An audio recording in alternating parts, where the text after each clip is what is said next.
이제 4장에서는 거의 이제 끝에 다다라서 우리가 거해야 할 곳은 하나님의 말씀이고, 세상은 앞으로 하나님 말씀보다는 자기가 원하는 것들을 추구하면서 살아갈 터인데, 이런 상황이 오더라도 디모데 너는 항상 말씀을 전파하고, 또한 때를 얻든지 못 얻든지 항상 힘쓰며 경계하고 경책하며 권하라라는 명령이 1절 2절의 명령이었습니다. 그래서 4장 2절의 말씀이었습니다. 그래서 4장 2절 다시 보시면요, 그에게 이렇게 명령을 하죠. 말씀을 전파하라, 그리고 항상 힘써라, 그리고 가르침으로 경책하며 경계하며 권하라, 이 5가지의 명령을 하게 되는데, 앞으로 너가 어떤 시대가 오든지 간에 너의 할 일이 무엇인지를 분명하게 말해주는 거죠. 결국 사람을 변화시키는 것은 살아있는 하나님의 말씀이니, 이 말씀은 우리를 구원에 이르는 지혜가 있을 뿐 아니라 하나님의 사람으로 온전하게 하며 선한 일을 행할 능력을 갖추는 것이 바로 이 하나님의 말씀인 성경이다. 그렇다면 세상이 성경을 어떻게 평가하든지 상관없이, 세상이 성경을 원하든 원하지 않든 상관없이 너가 앞으로 해야 할 일은 이 말씀을 계속해서 설교하고 가르치고 전파하는 것. 때를 얻든지 못 얻든지 너는 항상 이 말씀 위에 든든히 서 있어라. 그래서 언제든지 준비하며 언제든지 넘어지지 말고 그 위에서 너가 견고하게 서 있어야 해. 그리고 이 말씀을 가지고 너가 경계하며 경책하며 그리고 권해야 된다. 2절에 나오는 경책하며라는 이 말은요, 이 바로잡아라 이런 뜻이에요. 바로잡아라. 만약에 성도들이 말씀에서 벗어나고 있다면 바로잡아서 바른 길로 인도해줘라. 경계하며도 비슷한 말인데요, 조금 더 강하게 책망할 것은 책망해라. 왜냐하면 성경이 교훈과 책망과 바르게 함과 의로 교육하기에 유익하니, 너는 이 말씀을 가지고 항상 바른 길로 인도해주고, 또 잘못된 일이 있다면 책망하여 돌아오게 하고, 그리고 마지막 권해라. 권해라는 것은 호소해야 된다, 때로는 위로해야 된다, 때로는 격려해야 된다. 그래서 끝까지 너가 서 있어야 하는 자리, 항상 너가 때를 얻든지 못 얻든지 어떤 시대이든지 상관없이 사람들의 요구에 따라서 그 요구에 반응하는 것이 아니라 사람들을 변화시킬 수 있는 말씀 위에 든든히 거하여 너가 이 말씀을 계속해서 전파해야 한다라는 것을 4장 1절부터 설명하고 있습니다. 명령하는 거예요. 명령하고 있어요. 그래서 이제 자기는 곧 떠나게 될 테지만 교회를 계속해서 이어가실 예수 그리스도 앞에서, 그리고 하나님 앞에서 그에게 동기부여를 했었죠. 세상의 반응이 동기부여가 아니라 하나님과 심판장이신 예수 그리스도 앞에 서 있는 것이 모든 말씀을 전하는 자들의 동기부여가 되어야 하고, 우리는 그 하나님 앞에서, 그리스도 앞에서 우리의 신앙의 삶을 잘 다듬어 가야 한다. 그래서 5절에서 이렇게 명령했습니다. 그러나 너는 모든 일에 신중해라. 신중하라는 것은 분별하라는 뜻이에요. 모든 일을 너가 잘 분별해야 돼.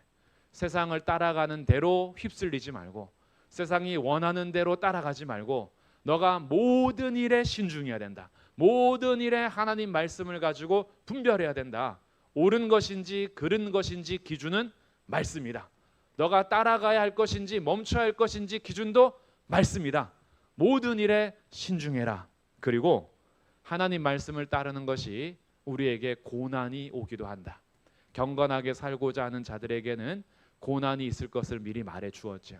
세상이 하나님의 말씀을 대적하기 때문에 하나님 말씀대로 살고자 하는 삶에는 고난이 따라올 수 있다. 그런데 그 고난을 받으라 그래요. 고난을 받아라. 그리고 5절에서 전도자의 일을 해라. 이 전도자로서의 사명은 디모데에게만 있는 것이 아니에요. 디모데에게도 있는 겁니다. 디모데나 바울에게만 있는 것이 아니라 바울에게도 있는 것이고 디모데에게도 있는 것이에요. 이 말은 무슨 말이냐 하면 예수님을 믿는 모든 성도들은 전도자라는 뜻이에요. 모든 성도는 전도자의 일을 하는 거예요.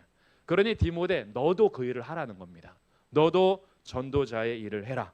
복음을 전하는 자로서 복음을 말로도 삶으로도 계속 증언해내야 하고, 우리가 예수 그리스도를 전파하면서 예수 그리스도를 증언하는 것처럼 우리의 삶에서도 그 말씀 위에 든든히 서서 고난 받을 때는 고난을 받고 모든 일에 신중하면서 그 일을 하며, 네 번째, 내게 맡겨주신 직무를 다해라. 봉사의 자리가 어딘지, 섬김의 자리가 어딘지 너에게 맡겨주신 그 섬김의 일을 너가 감당해라. 이 섬김의 일은 우리 지체마다 다르죠. 어떤 사람은 손으로, 어떤 사람은 발로, 어떤 사람은 눈으로, 어떤 사람은 코로, 기능이 다른 것처럼 하나님께서 우리 각 분량에 따라서 은사대로 우리를 섬김의 자리에 주셔서 우리에게 직무를 맡겨주셨어요. 일을 할 수 있게 하신 거죠. 그 섬김과 봉사의 자리에서 너가 최선을 다하여 주의 일을 감당하도록 하라라는 것이 5절까지의 바울이 디모데에게 명령하는 명령이었고요. 이 말씀을 통해서 오늘 성도들도 우리가 있어야 할 자리가 어디 있는지를 다시 확인하게 됩니다. 그리고 이제 6절에서요, 그가 이런 말을 해요. 전제와 같이 내가 벌써 부어졌다. 이 전제는요, 제사의 방법 중에 하나인데, 어떤 제사의 방법이냐 하면 술이나 포도주, 기름 이런 액체를요 이렇게 제물에다 붓는 것을 전제라 그래요.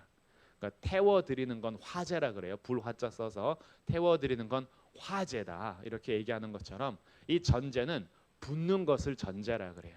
그래서 기름을 붓는 것, 뭐 이렇게 포도주를 붓는 것 이런 건데, 이것은 전제와 같이 내가 벌써 부어졌다라는 것은 무슨 의미냐 하면 나는 순교할 각오가 되어 있다라는 뜻이에요. 제물 위에 부어지는 것이거든요.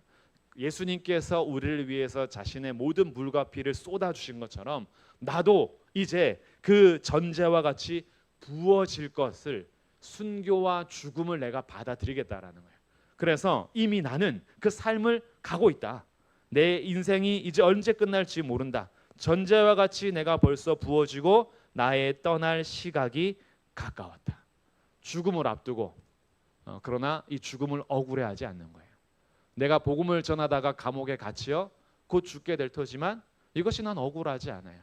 이미 부어진 삶을 받아들이는 거예요. 그리고 나의 떠날 시각이 가까웠다. 이 인생이 얼마나 아름다워요. 우리 성도님들이요, 믿음의 길을 쭉 걸어가면서 나중에 죽음 앞에 유언할 때 예수 그리스도를 믿고 살아왔던 삶을 후회하지 않는 고백이 있기를 주님의 이름으로 축복합니다. 그럴 수 있잖아요. 열심히 믿고 왔더니 죽기 직전에 후손들 다 모아놓고 믿어봐야 소용없더라. 그렇게 되면 이거 완전히 다 이제 망치는 거예요. 그런데 후회가 없는 거예요. 내가 살아오면서 진짜 딱 하나 후회하지 않는 일을 꼽는다면 난 예수 그리스도를 믿고 오늘 죽음 이후에 주님 앞에 설 수 있다는 거. 난 여기에 전혀 후회가 없다. 예수님 믿어서 세상에서 손해를 봤던 내 인생이든, 예수님 믿었기 때문에 고난이 왔던 인생이든, 예수님 믿어서 내가 온갖 고초를 다 겪었던 나의 인생일지 몰라도 내가 후회 없는 것 하나 있는데 난 예수님 믿는 것에 후회함이 없다. 이런 고백과 같은 거예요. 전제와 같이 벌써 부어지고 나의 떠날 시각이 가까웠다. 그런데 이런 고백이에요. 이 바울이 디모데에게 이제 7절 8절에 얘기를 하는데, 이 7절 8절이 저에게도 참 도전이 되고 한편으로는 또 힘이 되기도 하고 그리고 또 방향이 되기도 합니다. 어떤 말을 하냐 하면 죽음을 앞두고 바울이 디모데에게 이렇게 얘기합니다. 7절. 첫 번째, 나는 선한 싸움을 싸웠다. 두 번째, 나의 달려갈 길을 맞았다. 세 번째, 믿음을 지켰다. 네 번째, 후로는 나를 위하여 의의 면류관이 예비되어 있다. 이 삶을 이제 정리하는 거예요. 자기의 삶을 정리하면서 나는 선한 싸움을 싸웠다.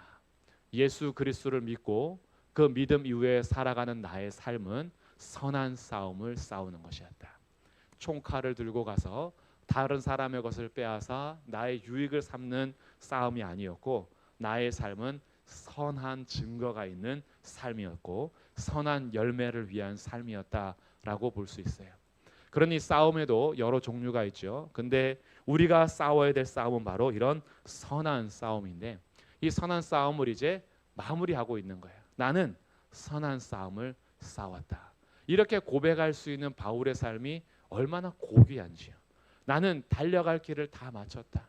정말 죽음 앞에 두고 막 아등바등하지 않는 거예요. 오늘 죽으면 안 돼. 난 절대 죽으면 안 돼. 이게 아니라 나는 달려갈 길을 다 달려왔어. 그동안 난 달려오면서 믿음을 지켰다. 그리고 난 이제 앞길을 바라본다. 내 이후로는 주님께서 나에게 의의 면류관을 주실 것이야. 이 고백이 얼마나 멋져요.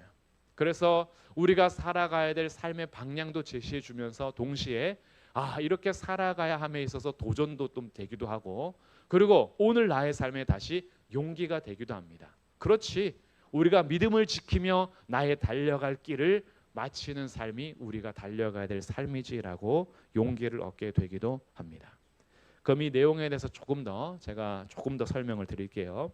먼저 선한 싸움을 싸웠다라는 것에는 디모데전서 6장 12절에서는 디모데에게 이렇게 요구했습니다. 믿음의 선한 싸움을 싸워라, 이렇게 얘기해요.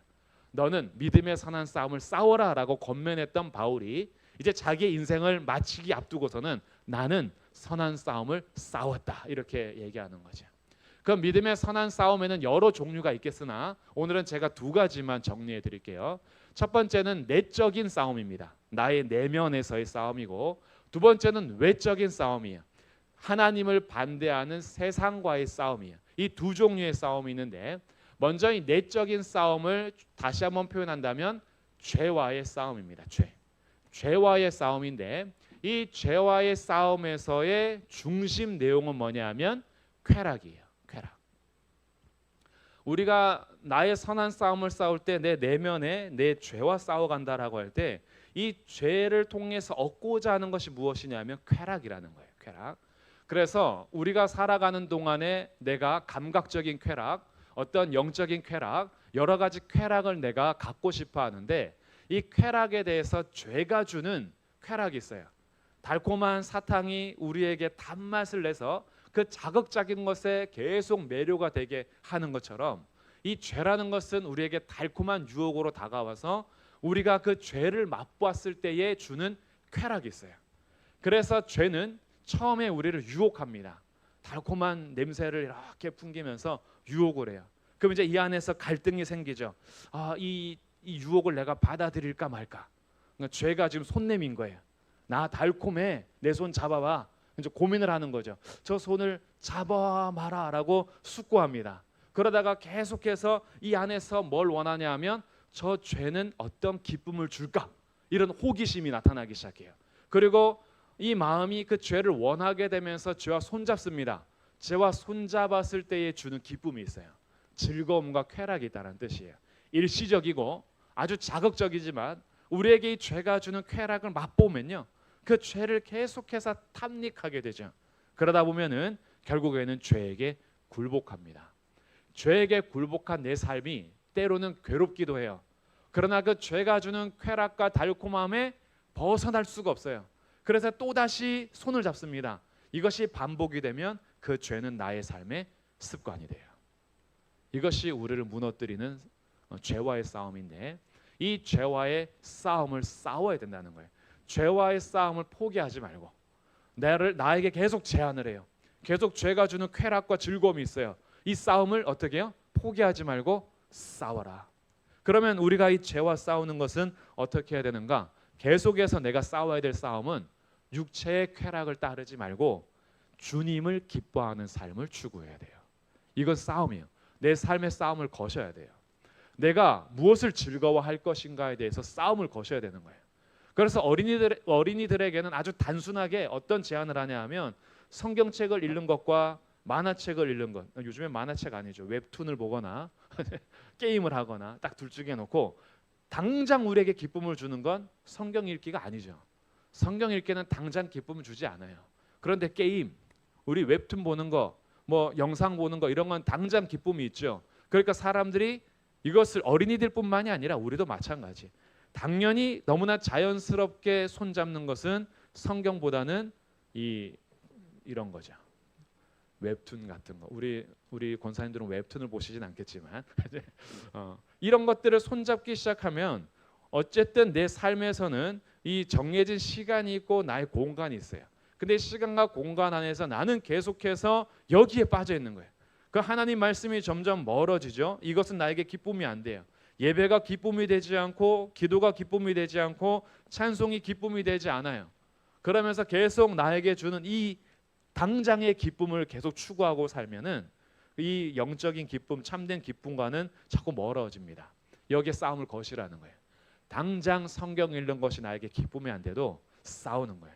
성경 앞에 서는 거죠. 당장 찬송하는 것이 내 영혼에 막 기쁨으로 다가오지 않더라도 찬송하기를 끊임없이 노력하는 거죠. 오늘도 주의 말씀에 따라서 전도자의 일을 하며 내게 맡겨진 직무를 다하는 것이 기쁨으로 다가오지 않을 때 있습니다. 전도자의 일을 하며 직무를 다하면서 고생과 고난과 평화를 잃어버릴 것 같은, 차라리 내가 하고 싶은 일을 하면 즐거움이 있는데 이 일을 할 때 즐거움이 없을 수 있어요. 그런데 그 싸움을 싸워야 되는 거예요. 나의 내면이 주님이 기뻐하는 것을 같이 기뻐할 수 있는 마음이 될 때까지는 아직 습관화된 나의 죄와 싸워서 벗겨내야 되는 시간이 있습니다. 그러다 보면 어느 순간에요, 내가 그동안 기뻐했던 것보다 주님이 더 기쁜 거예요. 주님이 주는 기쁨과 비교할 수 없는 거예요, 세상이. 그러니까 내 내면이 이제는 주님을 더 즐거워하게 되는 거죠.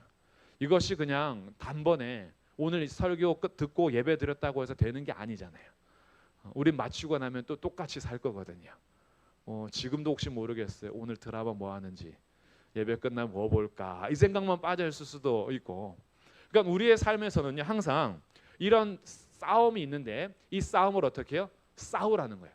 이 싸움을 계속해서 싸워라. 이것이 첫 번째이고요. 두 번째는 선한 싸움의 외적인 싸움이라 했어요. 외적인 싸움은 세상과의 싸움인데 이 세상은 하나님을 반대하는 세상입니다. 여기에서 중심 내용은 뭐냐 하면 불신앙이에요. 불신앙. 내면의 죄의 중심은 쾌락이라 했잖아요. 그런데 세상과의 싸움에서 중심은 불신앙이에요. 하나님을 믿지 않게 되는 거죠. 그래서 처음에는 하나님 말씀을 의심하게 됩니다. 그런가? 이렇게 의심해요. 세상이 말하는 것이 있고 성경이 말하는 것이 있어요. 그런데 세상에서 말하는 것은 동의가 되는데 성경에서 가르쳐 주는 것은 동의가 안 돼. 그러면서 의심이 되기 시작하죠. 진짜 그런가? 뱀이 하와 여자에게 와서 말하는 것처럼 죽는다고? 안 죽어! 라고 했을 때 그런가? 라는 거죠.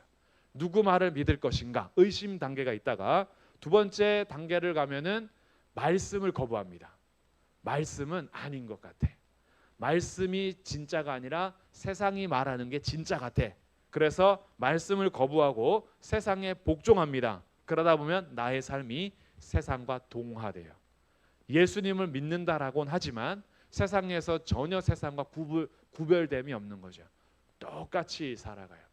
똑같이 육체적인 정욕과 쾌락과 세상에서 거짓과 그리고 도둑질과 미움과 살인과 우리의 육체적인 추한 모습들, 죄인의 모습들과 똑같이 세상에서 구별함이 없어요. 동화되는 거죠. 그러면서 우리 나름대로 이렇게 생각해요. 다 그렇게 살잖아. 다 그렇잖아. 안 그런 사람이 어디 있어. 어쩔 수 없잖아. 근데 그 첫 단계는요, 불신앙에서부터 출발하는 거예요. 진짜 하나님을 믿는가?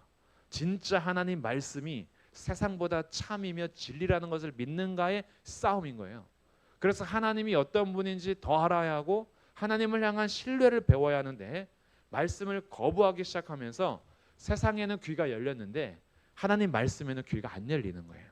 그래서 외적인 싸움과의 선한 싸움의 방법은요, 그럼에도 불구하고 하나님 말씀을 붙잡는 삶을 사는 거예요. 계속 붙잡고 있어야 돼요. 그러면 이 말씀이 나에게 신뢰와 믿음을 주기 시작합니다. 우리의 믿음은 내가 혼자서 상상해서 자라나는 게 아니에요. 우리의 믿음은 말씀을 들으면서 자라납니다. 하나님 말씀을 붙잡을수록 우리의 믿음은 점점 깊어지고 더 넓어지고 더 확고해질 수밖에 없어요. 나 혼자서 막 상상해서 믿음이 더 확고해지는 거 아니에요. 말씀을 계속 가까이 하면 할수록 하나님 앞에 기도하며 믿음을 구할 때 그때 우리의 삶이 믿음으로 점점 견고해지는 겁니다. 그러면 어느 순간에 말씀에 대한 귀는 열리고요, 세상에 대한 말들은 그냥 한 귀로 왔다가 한 귀로 다시 흘려보낼 수 있어요. 세상에서 말하는 것들이 염려로 왔다가도 주의 말씀이 나의 염려를 물리치고 주의 말씀의 평안으로 내 삶을 인도해 줄 수 있어요. 하나님 말씀은 계속해서 우리를 하나님을 알게 하고 하나님을 더욱 신뢰하는 법을 배우게 합니다. 그래서 이 선한 싸움은 우리에게도 지금 요구가 되는 거예요. 다윗이 나중에 이렇게 고백한 것처럼 저희들도 뭐 다윗이라고 하나님이 아니잖아요. 바울도 하나님이 아니잖아요. 바울도 넘어지고 바울도 실패할 때 있어요. 그러나 그의 삶을 돌아봤을 때 그럼에도 불구하고 선한 싸움을 싸웠다는 거예요. 선한 싸움을 싸웠다. 그래서 그 싸움에 때로는 실패하기도 하고 때로는 주저하기도 했지만 그래도 계속 싸운 거예요. 우리가 링 위에 올라간다라고 해서 항상 이기지만은 않거든요. 근데 그 싸움을 포기하지는 않는 거예요. 계속해서 선한 싸움을 싸우면서 우리의 삶이 하나님의 영광을 위한 삶이 되어야 한다. 이것이 선한 싸움을 싸웠다 해서 배우는 것이고요. 두 번째, 나의 달려갈 길을 마쳤다라는 것은 이제 우리의 이 믿음의 삶이 단거리 경주가 아니라는 것. 우리의 믿음의 삶은 마라톤 경주입니다. 그래서 이 마라톤에는 요구되는 것이 뭐냐 하면 인내예요. 인내. 우리가 믿음의 삶을 이 달리기를요 인내함으로 지켜가야 하는 거죠. 그래서 인내함으로 지켜갈 때에는 먼저 고난이 오는 것을 받아들이는 거예요. 믿음 때문에 우리가 붙든 말씀 때문에 환란이 와도 어떻게 해요? 받아들이는 거예요. 근데 돌밭에 뿌려진 씨는 말씀을 받을 때는 기쁨으로 받지만 말씀으로 인해 환란이 왔을 때 어떻게 해요? 타버리는 거예요. 근데 우리는 마라톤 경주기 때문에 말씀으로 인한 고난이 와도 어떻게 해요? 견디시라는 거예요. 인내하는 거예요. 이것이 우리의 달려갈 길을 잘 달려가는 겁니다. 그리고 달리기가 있다는 것은요 목적지가 있어요. 달려갈 목적지가 있는 거죠. 그러니까 그 목적지를 향해서 우리는 끊임없이 달려가는 거예요. 그 목적지를 향해서 달려가는 그 달리기에 필요한 것이 세 번째, 믿음을 지켰다라는 거예요. 믿음을 지키기 위해서 주님과 맺은 언약을 내가 어떻게 해서든 지켜내려고 하는 나의 적극적인 믿음과 또 이런 믿음을 지켜주시는 하나님에 대한 믿음이 공존하고 있는 거예요. 주님이 나를 끝까지 인도하시고 지켜주심을 믿으면서 동시에 나도 이 주님을 믿는 믿음을 지키기 위해서 내 삶을 철저하게 살아가려고 애쓰는 삶. 우리의 달려갈 길의 방향에는 믿음의 대상이신 주님이 계시고 그 주님을 향한 나의 믿음을 계속 지켜가는 거예요. 이렇게 믿음을 지켜갈 때 우리가 우리에게 기다리는 보상이 있습니다. 그것을 고백하는 게 8절이에요. 이제 후로는 나를 위하여 의의 면류관이 예비되었다. 주님을 믿는 믿음의 사람들에게요 보상이 반드시 있습니다. 우리가 이 보상을 너무 이 세상의 것으로 자꾸 오해하다 보니까 보상에 대해서 또는 우리 공로주의가 생길까봐 조심스럽게 좀 피해서 말하기도 하지만 성경에서 분명하게요 상주심이 기록되어 있고요. 주님은 자기의 백성들 믿음의 달리기를 하는 자들에게 반드시 보상해 주시는데 오늘 바울이 말하는 보상은 의의 면류관을 소개하고 있어요. 이 면류관이라는 것은 나무나 꽃으로 엮어서 만든 이렇게 머리에 씌워주는 그런 관을 얘기하는 건데 이 관이 상징하는 것은 기쁨과 명예입니다. 그 믿음의 삶을 살아가는 자를 높여주시고요. 그리고 이 믿음의 삶을 살아가는 끝에서 우리에게 세상이 줄 수 없는 기쁨을 우리에게 선물로 주세요. 그래서 이 면류관을 씌워주시는데 이 면류관 자체가 기쁨과 또한 명예라는 의미가 있긴 하지만 의의 면류관이래요. 의의 면류관. 그러니까 기쁨과 명예를 상징하는 면류관에 의의 면류관이라고 했으니 이 의의 면류관은요 뒤에 나오는 의로우신 재판장이 그날에 내게 주신다라는 것으로 봐서 이제 우리가 주님 앞에 그 누구도 설 수 없는 죄인이었잖아요. 근데 우리의 삶에는 이제 죄로 인한 심판이 기다리는 것이 아니라 우리를 의롭게 하실 주님이 우리를 의롭다 하시면서 우리에게 그 의의 기쁨과 명예가 상징되는 면류관을 씌워 주신다. 이거는 정말 우리의 존재를요 얼마나 기뻐하시고 높여 주시는지를 상상해 볼 수 있는 거죠. 내가 뭐라고요? 세상에서 이 세상에서 상 받을 때도 명예가 있고 기쁨이 있거든요. 누군가가 나의 이름을 불러서 단상에 올라가서 이 메달을 걸어주거나 머리에 관을 씌워줄 때에도 기쁨과 명예가 있죠. 우리가 연말이 되거나 이러면 항상 연예인들 그리고 뭐 이런 프로그램 통해서 대상 이런 것도 있고 뭐 나무 주연상도 있고 신인상도 있고 작가상도 있고 여러 상들이 있잖아요. 그 상을 받는 것도 기쁨과 명예가 있고 그동안 자기가 수고한 것에 있어서 또 이 행복을 느끼기도 하죠. 세상에서도 그런데요. 만왕의 왕이신 주님 의로우신 재판장께서 이제 그 앞에 섰을 때 우리 이름을 불러서 믿음을 지키며 선한 싸움을 싸우며 달려갈 길을 마친 그들에게 이 의의 면류관을 씌워서 우리를 기쁘게 하시고 명예롭게 하시는 주님의 그 일을 상상하며 우리가 걸어가니까 이 길이 고난의 길은 아닌 거예요. 고난이 있지만 고난의 길이 아닌 거예요. 고난이 있지만 이 길은 우리에게 기쁨과 생명의 길이고 명예로운 길이라는 것을 알게 되죠. 그러니까 걸어가는 거예요. 아우 예수 믿어서 맨날 이 모양이야. 예수 믿어서 맨날 고난이야. 예수님 믿으면 웃음이 사라지는 것 같은 그런 게 아니잖아요. 십자가를 지고 간다니까요. 웃음기 다 사라지고 교회는 다 죽을 상 돼가지고 맨날 인상 쓰고 있고 웃으면 안 될 것 같고 십자가 져야지 고난을 받아야지 이런 게 아니거든요. 십자가 지고 가면서 우리의 삶에 육체적인 정욕을 이기는 싸움이 있고 세상에서 박해가 오는 것을 견뎌내는 고난이 있지만 이것이 우리에게 기쁨인 거예요. 이제 후로는 나를 위하여 예비하신 의의 면류관이 있다. 의로우신 재판장께서 나에게 씌워 주실 것인데 바울이 말하는 그 다음이 우리에게 얼마나 감사한지 바울과 같은 사람들뿐만이 아니라 다윗과 같은 사람들뿐만이 아니라 바나바 같은 사람들뿐만이 아니라 누구에게 주시냐 하면 그날에 내게 주실 것이며 내게만 아니라 주의 나타나심을 사모하는 모든 자에게도 주실 것이다. 할렐루야. 네. 주님을 사모하는 모든 자들에게 예비하신 의의 면류관이 있다. 주님께서 씌워주실 면류관은요 1등, 2등, 3등, 4등을 나누지 않는다라는 거예요.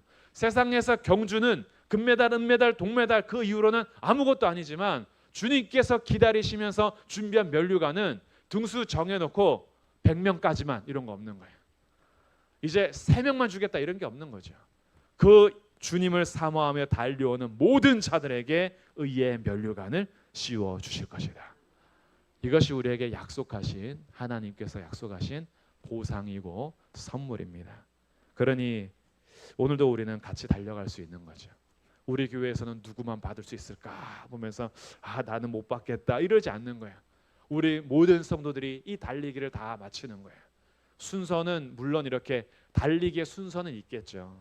먼저 부름받는 분도 있을 것이고 아니면 조금 더 빨리 가는 분도 있을 것이고 뭐 그 순서는 좀 다르겠지만 우리는 이 길을 같이 걸어가고 있어요. 그리고 주님을 사모하는 모든 자들에게는요 주님이 기다렸다가 예비하신 의의 면류관을 씌워 주실 겁니다. 그러니 우리는 오늘 포기하지 말아야 될 것. 나는 선한 싸움을 싸우고 달려갈 길을 마치고 믿음으로 믿음을 지켰으니 라는 이 말씀이 오늘 우리에게 한편으로는 도전이 되면 좋겠고요. 한편으로는 힘이 되면 좋겠고 한편으로는 우리가 걸어갈 수 있는 방향이 되면 좋겠습니다. 그래서 오늘도 이 바울의 고백을 통해서 또 디모데에게 전해주는 디모데 후서가 오늘 우리에게 하나님 말씀으로 같이 읽어가면서 정말 우리에게 허락하신 이 믿음의 길, 선한 싸움을 싸우며 달려갈 길을 마치고 믿음을 지켜가는 삶 속에서 이제 후로는 나를 위하여 의의 면류관이 예비되었음을 보시면서 계속해서 이 믿음의 길을 같이 걸어가는 우리 성도들이 되시기를 주님의 이름으로 축복합니다.